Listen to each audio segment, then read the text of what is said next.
Welcome to yet another exciting Halal Food Podcast. Today we have an August person with us, a very important person. I regard him as very important. My very good friend from Brazil who is involved in the kosher or shechita slaughter industry. Felipe Kleiman has got an extensive experience in kosher, and I want him to just take us through some of the techniques of handling knife sharpness and also the cut as well. So I would like to invite Felipe to introduce himself first before we go into the discussion. So Felipe. Okay, Dr. Awal, thank you very much. It's always very pleasant for me to discuss with you, especially the issues that join us. Yeah, Yeah. you as a Muslim, I as a Jew, both of us are very committed to the our ritual or religious slaughter. Yeah. Yeah. I have been working in this kosher beef industry for the last 22 years. Wow. I specialized in building of facilities, and as the issue of animal welfare started to become more and more present in our lives in the last 2 decades, I studied a lot of design and animal welfare. I I used to follow Professor Temple Grandin. I have great mentors. She's one of them, but also Professor Joe Regenstein, also Erika Vogue, Colette Caster. So I'm connected with people that are very central in the world of animal welfare in general. Yeah. And I really specialized in everything that is connected to animal welfare and religious slaughter, which for most of the effects there's no difference between halal or kosher, yeah, to what matters for us. So I became kind of a designer. Yeah, I'm not a designer by profession, but I became kind of designer of facilities, and then to improve, to optimize that fine tuning of everything that is connected to the restraining for the religious slaughter itself, and all which is surrounding this and taking part. Yeah.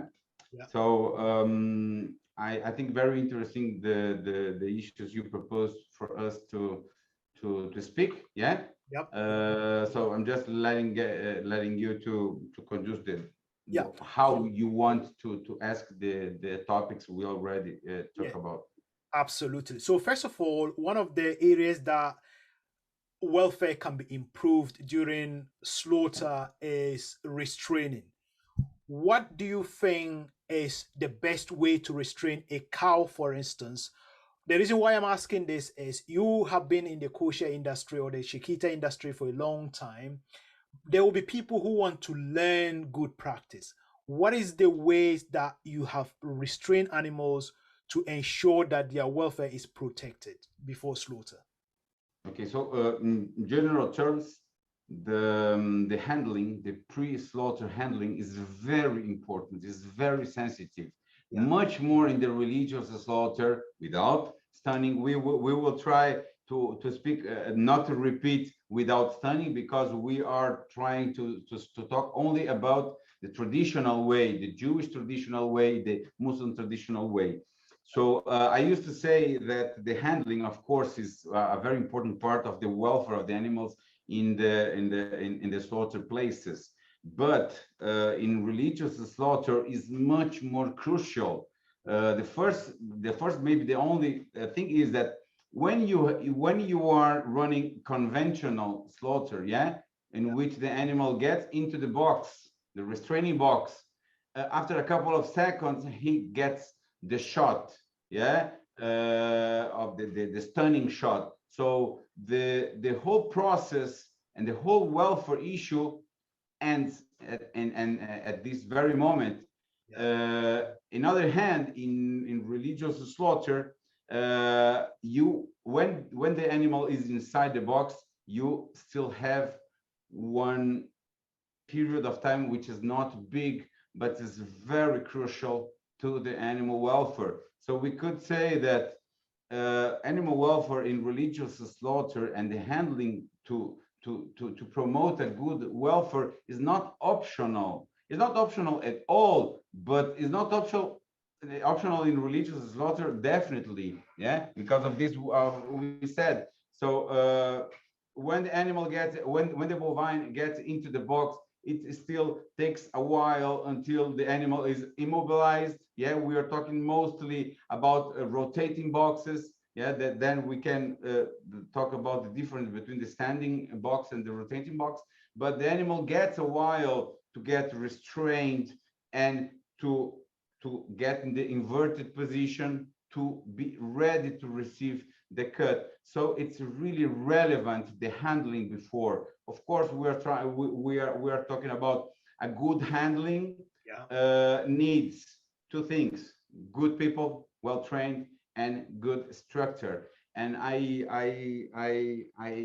emphasize first people and then structure. Of course, we cannot give up on any one of them, but the human resource is much more important. Yeah. So the handling for all the kind of species, all the kind of slaughters is absolutely essential. In religious slaughter, much more, because the journey, yeah, and the journey of high levels of stress is not ending when the animal gets into the box. Yeah. So that 10 or 20 or 30 last seconds is very, very crucial, that the animal come to this moment in a very appropriate handling. So in a very appropriate low level of stress. So this is there is plenty of literature. Yeah. Yeah. So this is what I mean what about the handling and the needs that we face every day when we are dealing with animal welfare issue of religious slaughter. Yeah. You talked about the rotating box. Now, many people, many scientists in the West will argue that it's better to restrain animals in a standing position rather than on their side or on their backs. Have you got a comment? Have you got any observation from restrain rotating animals, whether cattle prefer to be restrained in the standing position, or do you think rotating them does not impact the welfare negatively? Okay, so it's a very good question because during decades there Yeah, was a very different positioning between the scientists. Nowadays is a little bit closer what the scientist thinks about standing position or rotating boxes. So yeah, the first point is that without a doubt, standing position is much simpler. Yeah, yeah, because the animal gets in, you immobilize, and seconds later the animal is being killed, is being slaughtered. Yeah. On the hand, in rotating box, you still take a while more. So generically yeah, speaking, yeah, of course, is more practical, is more productive, is less stressful. Yeah, this is that. There's no doubt. Which could be sometimes tricky because people from outside, they just prioritize practicity, and what the mindset of an industrial manager or a vet yeah, is when he see and says, no, I vote on this one.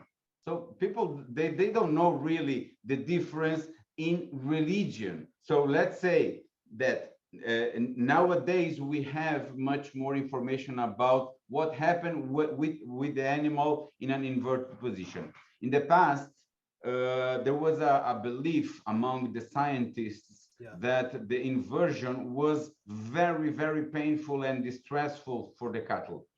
And after maybe 10 years ago or so, some research concluded that the bovine has around 10 to 20 seconds of refractory time to not feel the vertigo.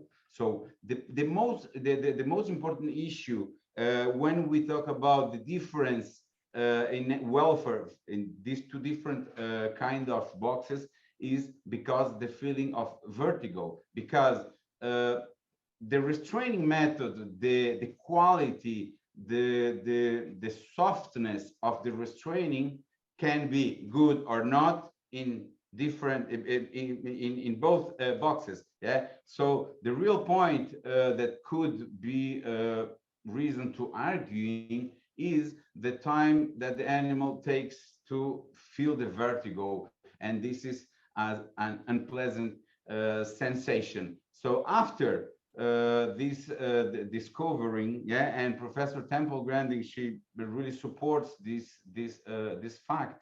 So the animal, if you handle the animal in a proper time, and the limit time, the goal limit time is 10 seconds. So after the animal is turned on its back, Yeah. in 10 seconds, if you cut, of course, if you do a really good cut, you are resolving the problem, because there is no time to the animal to realize that that sensation, the negative sensation, the stressful sensation of vertigo.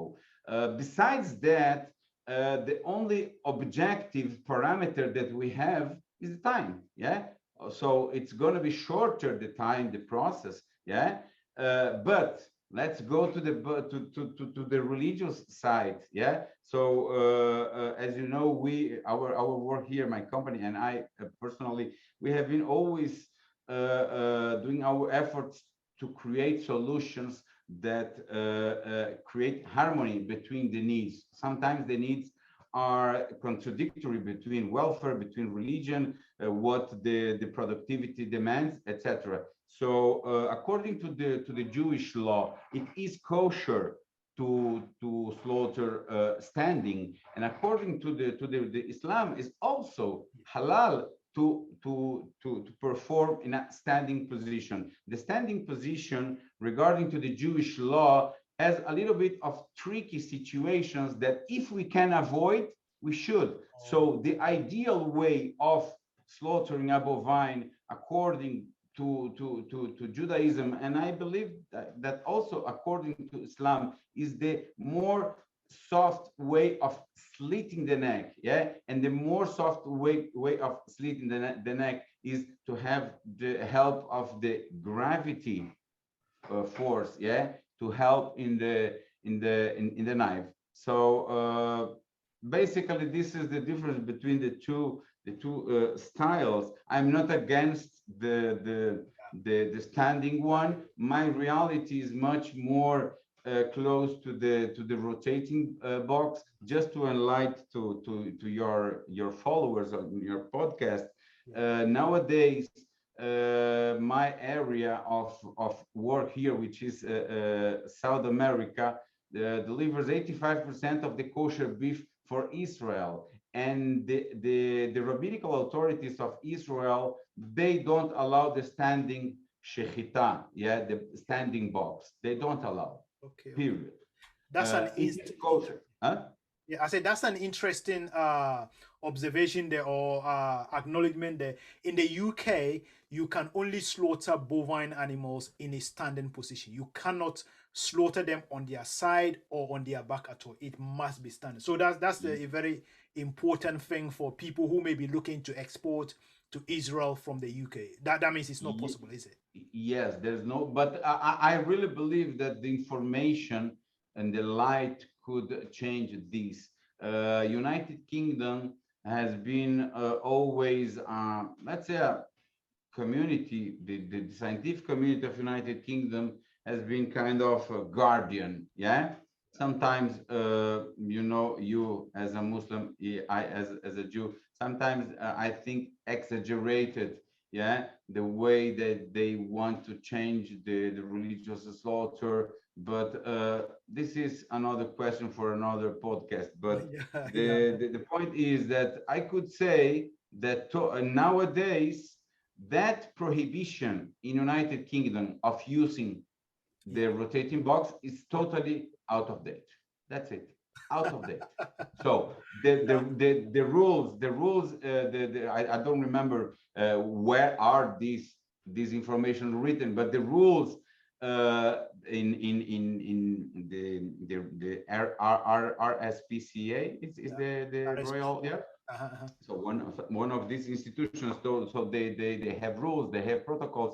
They say it's forbidden the inversion of the animal on its back, and Yeah. the only reason for having these words written right there is because of the lack of the knowledge in the time that this protocol was written. Yeah, so we can say today without a doubt that the animal can stay on its back. We need to respect the time, the limit times that the scientists point out as a safe margin. But besides that, there is no other reason. Yeah. Of course, it's faster. It's faster. Yeah. You don't need to. So, technologically speaking, you need a restraining device much more elaborated, much more sophisticated, because you need to hold the animal in a position to turn it in its back, so that an animal of 600 kilos, 700 or more, yeah. And it's much more challenging, yeah, to do this well in a comparing to a standing box. But the good thing is that this kind of rotating box started to be created in the 1920s. So Wow. we have plenty of technological evolution, and I by myself have been working for four international companies that they build rotating boxes. So we have been improving a lot of design in this case. So I would remove the prohibition from in UK just by updating. I'm not talking about advocacy. I'm Yeah. just Yeah. talking about updating science. Yeah, yeah. So what you're suggesting is some research, new research is needed to investigate any impact, because you've just given the time limit. That the time limit is very important. If you invade the animal and slaughter it in good time, it should be okay. But what the researchers are saying is that because of the weight of the animal that is inverted and naturally is not good for the welfare. But you've just suggested that there is more research is needed to make an informed decision in that. Definitely, Yeah. definitely. So the other bit I wanted us to talk about, Felipe, is shechita slaughter, one of the areas that almost everybody has agreed that is in the area of the knife. The knife sharpness, the nature of the knife has been sort of praised, because there is no doubt that the way you guys sharpen the knife is excellent, and also the knife is naturally a very sharp object. Can you just describe the knife and let us know why that is so unique? Okay. So first of all, the kosher knife has not been changing during the last millennials. Yeah, Wow. we have been improving. Yeah, the industry improving the leagues, the metal leagues. So if you look the technology only to choose the metallic league is very impressive. Yeah, Yeah. just to so the metal league of a kosher knife is what they call the surgery stainless steel. I don't dominate the details, but is a kind of soft metal, Okay. soft in order to make it viable to have a very perfect razor sharp. Yeah. So we can compare the quality of the sharp of a kosher knife to a Gillette, yeah, just Yeah. brand new, or Mhm. to a knife surgery, yeah. So the specialty is the art behind the who holds the knife. Yeah, Nice. so it's a challenging art to prepare properly a kosher knife. Yeah, so the kosher knife, it should be twice, more or less twice the neck of the animal in question. So we used to have about 45 centimeters just of blade besides the Yeah, handle. Yeah, yeah. 45, 50 centimeters depending on the area. Yeah, if you are going to United States, probably they can have a little bit bigger, right? Because there is written in the Jewish law that the knife should have twice the width of the neck. By the way, Professor Grandin, she is a great supporter of that technique. So she also writes in her articles, everybody can see in grandin.com.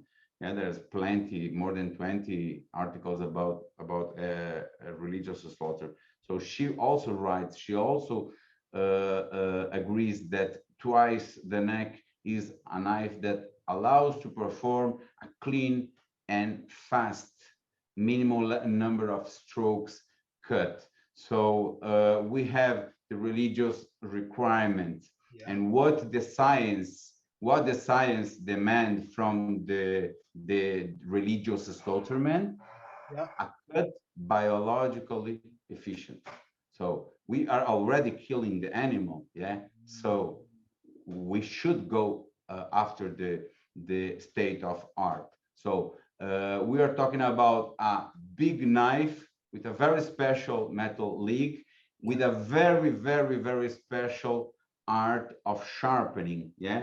So just to give an example, the kind of stones we have, the wet stones we have to sharp in a butcher shop or in our kitchen is 220 Okay. grains per. Yeah, so the lower the number, the thicker are the grains. Yeah, Okay. so you will never have a kosher knife otherwise if you have a set of knife of stones, wet stones, which you start with a 220, but then you go to something like 600, 1000, Oh, 2000, 3000, wow. 8000. Yeah, so what's the goal of this? One of the five laws of shechita is that you cannot tear out the tissue.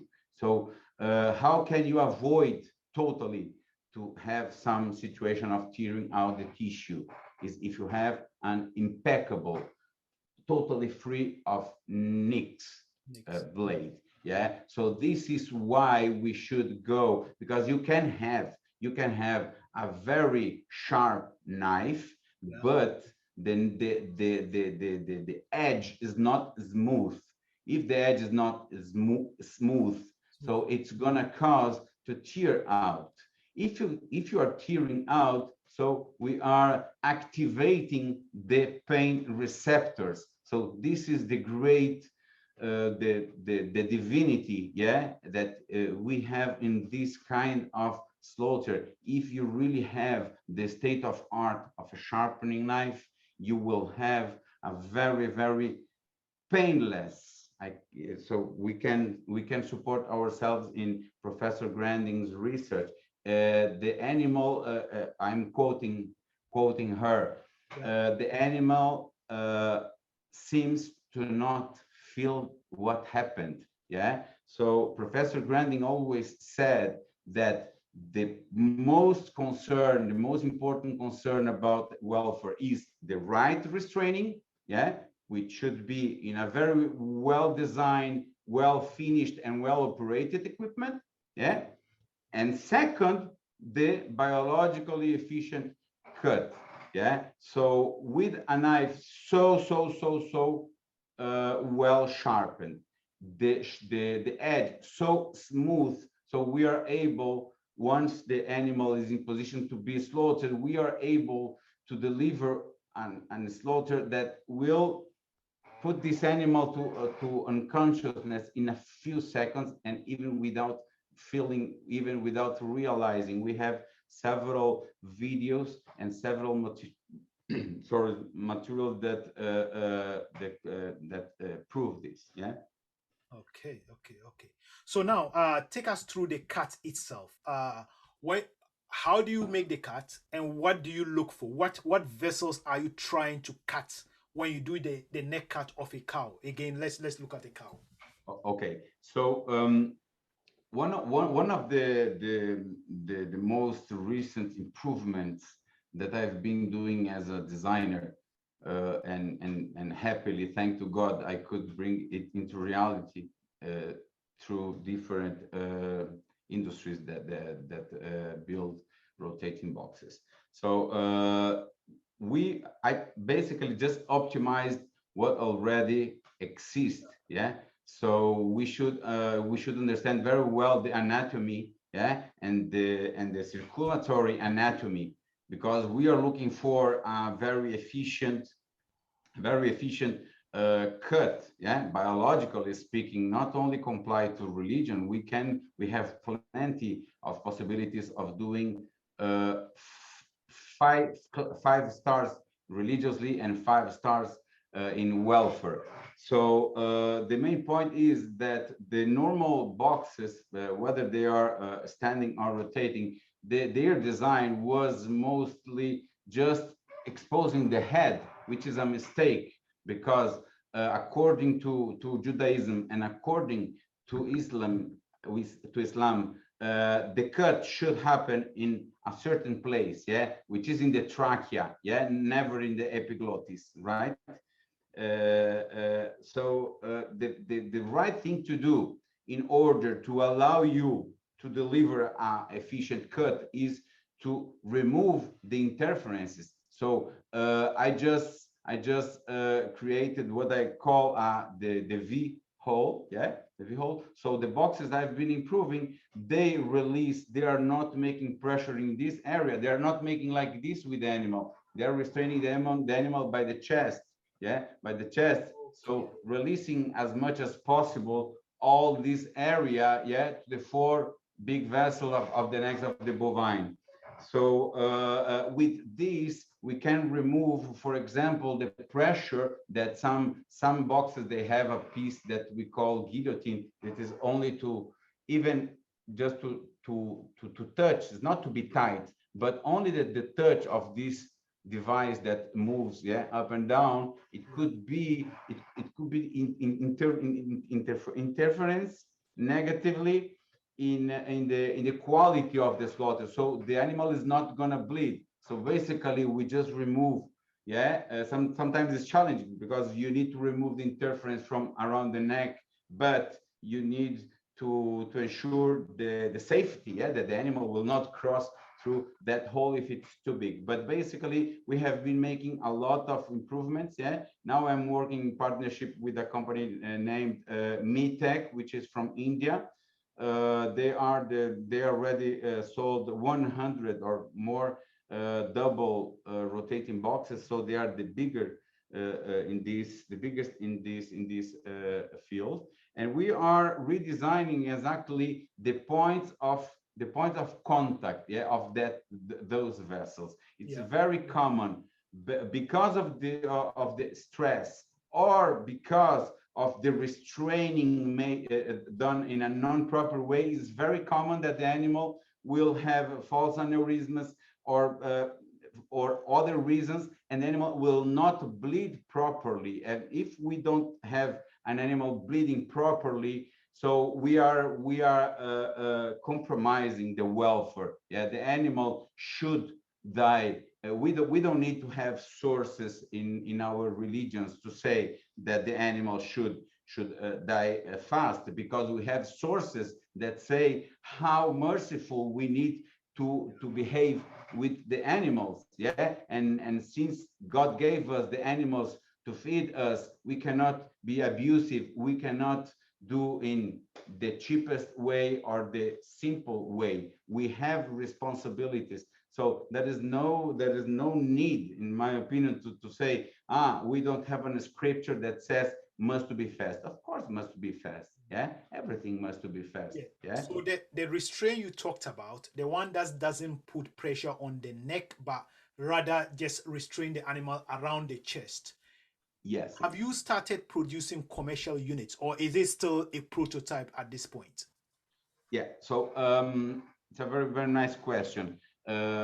As I told you, I have been in consultancy relationship with four big companies that they build rotating boxes. Yeah. Much of these works were improving in some in use equipment, and then the next model is from the industries ready. Now we have a very important project together with Meat Tech, my dear friend Harun Syed. So I am going to India in a while also. We are finishing one retrofit, one redesign, and optimization of the equipment they already build. Yeah, they have tradition in this, so we are bringing that kind of box to the state of art. We have the project, so we have one client now that is going to buy probably the number one of this new series. Yeah, in Israel. So it's about to happen. Yeah, so Mitech is bringing to the world the best in terms of restraining, mechanically speaking, welfare speaking, and also religiously speaking. Yeah, so we are really, really getting amazing results on this. Just to complete one of my line of research Yeah. to design this to change these designs, or to create these alternative designs, is that my goal when I am looking into a rotating box Yeah. is I need to expose as much as possible of the neck of the animal.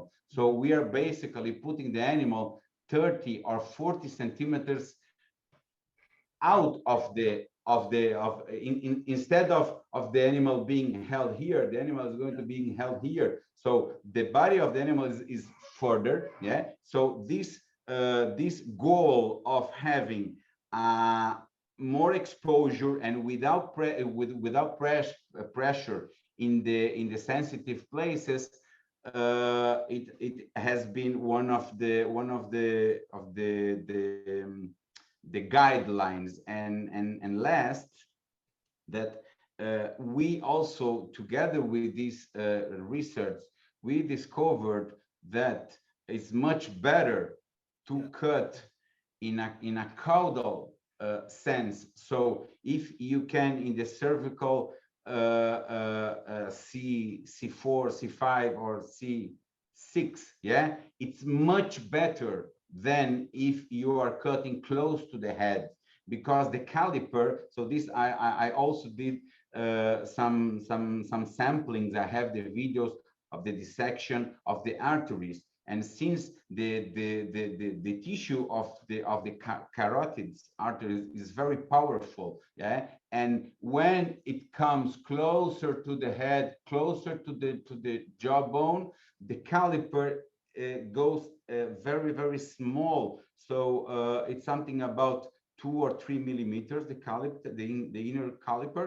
And back then, let's say in the center of the neck, the caliper of the carotids can reach until 14 millimeters. Yeah, so this is something still empirically done by me. We should make this in another frame. Yeah. But so by doing these improvements in the design, we could deliver the plenty of possibilities to make the most viable cut. Yeah, in animal welfare aspects, in religious aspects, and in productivity aspects, because the animal that bleeds faster and dies faster delivers a better productivity. Yeah, in all the process. Yeah. Thank you very much, Felipe. If somebody wants, you've touched on very, very important things from restraint, knife sharpness, and the cut itself. If somebody wants to get in touch with you, what is the best way to contact you? Are you happy for us to display your email on this? Yes, yes. Yeah, If you want, I can type here. Yeah. yeah. No, you send it. Well, I've got your email already. So what I will do, I will put it in the video. Once we edit the video, I'll put it there for people to see. Okay, okay, okay. I'll But put it on. my email is Felipe, like the Spanish version of Philip, Felipe at Yeah, klmkosher.com. So you can generate then nice one, the nice one. subtitles. Yeah. So My last question, Felipe, to yeah. you is in 2009, Troy Gibson and colleagues published a paper in which they said the slaughter without stunning. I don't know whether have you read the paper, whether it was done with the shechita knife or whether it was done by an ordinary knife, but they found that the cut can be perceived as a noxious stimulus. That means a painful reaction to the car. Have you got any comment on that? Yes, this paper of 2009, it's probably the most problematic paper because Why do you say that? huh? Why do you say so? I'm gonna tell you. Yeah, I don't know personally this Troy. scientist T.J. Gibson. I know he is a very active scientist in the field of welfare of slaughter animals. But that paper has very, very big problems of compliance with methodology, scientific methodology, and to the Jewish methodology or the Muslim methodology. So basically, we spoke about how important is the knife to be sharp and smooth. Yeah. So first of all, by the way, there is a very nice article by Professor Joe Regenstein commenting exactly not on this article, but how the science can be misused. Yeah, Is it and published? and Is the uh, paper published? it's published already, and I can tell. I was thinking to share with you anyway, Yeah, so I can share you. Then when you edit the video, maybe you can put some I can link. put Yeah, it there. because it's very interesting.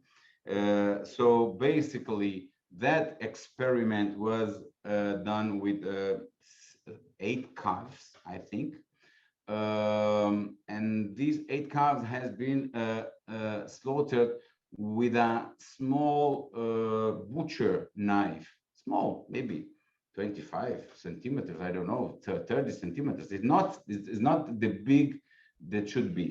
And there is said in this paper, it said that the way this knife was sharpened was by using a grinding wheel. Yeah. So a grinding wheel, I cannot imagine something worse than something more cruel than slaughtering one animal with a knife that came straight from a grinding wheel. Yeah. A grinding wheel is something that is intended to sharp tools, not a knife in this level. Yeah. Of so smooth that we really need a smooth, not only well cutting, but a smooth edge in order to keep silent the cut, yeah, in terms of nociceptors. So they just said, okay, let's see if those calves, they feel pain. Yeah, and they felt pain, of course. Yeah, because we know that the animals are going to suffer. So what's the point? What was the real goal, the major goal behind this paper? I'm not saying things because of my level of understanding, because I have several limitations. I'm talking about several discussions I had with Professor Joe Regenstein and Professor Temple Grandin about these specific papers. And this paper found grace among many, many, many people. So we used to speak frequently with Professor Joe Regenstein. He says always there are a few poorly done experiments. So we just need honest science without bias for one or for other side. So we just need pure science, yeah, to inform the community, to inform the non-Jews and the non-Muslims, yeah, because it's very biased, yeah. And UK has been always an attitude very pursuing the end of the religious slaughter, yeah, the scientific community, I can say. So this is what I can tell you. This deserves an analysis per se, yeah. Yeah, But I think, that Felipe, I need to bring you back to this podcast. What you've said, people will be very interested in what you say. So it's good you've also left your email so people can contact you to ask you further questions on this. So once I'm again, happy. I would like to take this opportunity to thank you for coming on it and for throwing very, very important light on key aspects of slaughter. So thank you very much. Thank you very much to you. It's always a pleasure and to share and to discuss the point. Yeah, And I am not making advocacy. yeah, I'm trying to make solutions yeah, inspired also by Professor Grandin. Professor Grandin never said, okay, forbid the Jewish and the Muslim slaughter. No, of course I am from one of the parts, but I'm happy always to share with you and with everybody that comes to me in a very open-minded way. And okay, thank you very much for the opportunity. thank you. Thank you.